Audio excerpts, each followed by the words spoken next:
Okay. This is my presentation on business etiquette in Japan.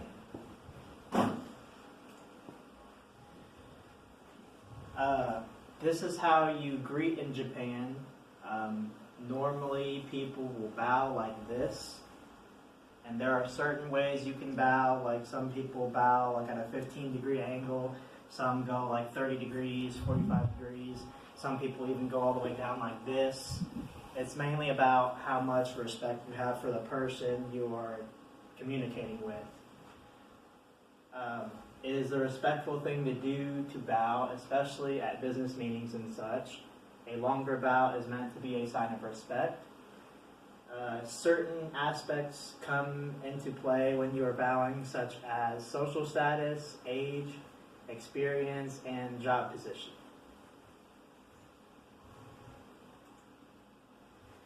Business cards.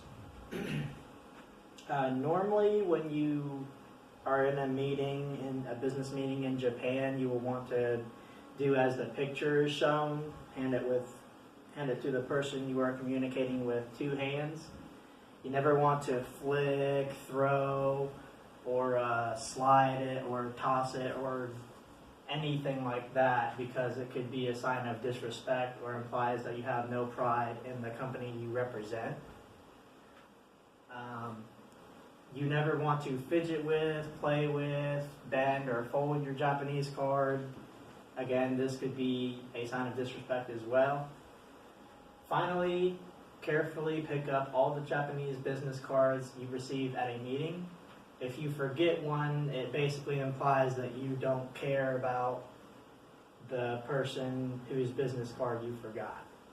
You always want to make sure you grab them all.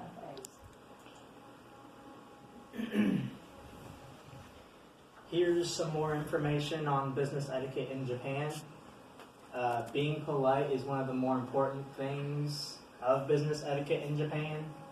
Making a good first impression is very important to the Japanese. When it comes to outfits in Japan during business meetings, a standard business suit will be sufficient. It is very important that you show interest in not only who you are communicating with, but also in the subject at hand. So say if you were interested in the person you're communicating with, but you don't care what they're talking about, it still would be a sign of disrespect to that person. The more interest you show at the subject at hand and in the person, the more serious you will be taken in meetings and such. Also, the Japanese prefer their distance at first, but after a couple times of meeting up with them, they may, become closer to you. It is also very important to be careful with time in Japan. Japanese people prefer others to be on time, and they also favor advance notices of certain things, so they don't really enjoy last-minute pop-ups. And here's a little bit of the information on the Geographic of Japan. It is an island nation comprising of a stratovolcanic archipelago over 1,900 miles along East Asia's Pacific coast. And the terrain is mostly rugged and mountainous with 66% forest.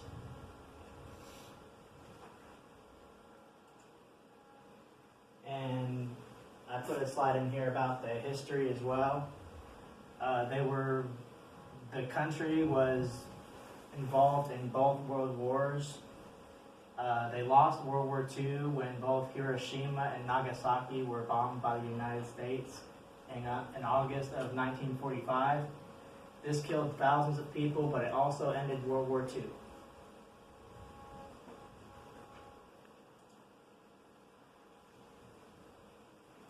Religion. Most Japanese citizens practice a syncretic blend of Shintoism and Buddhism.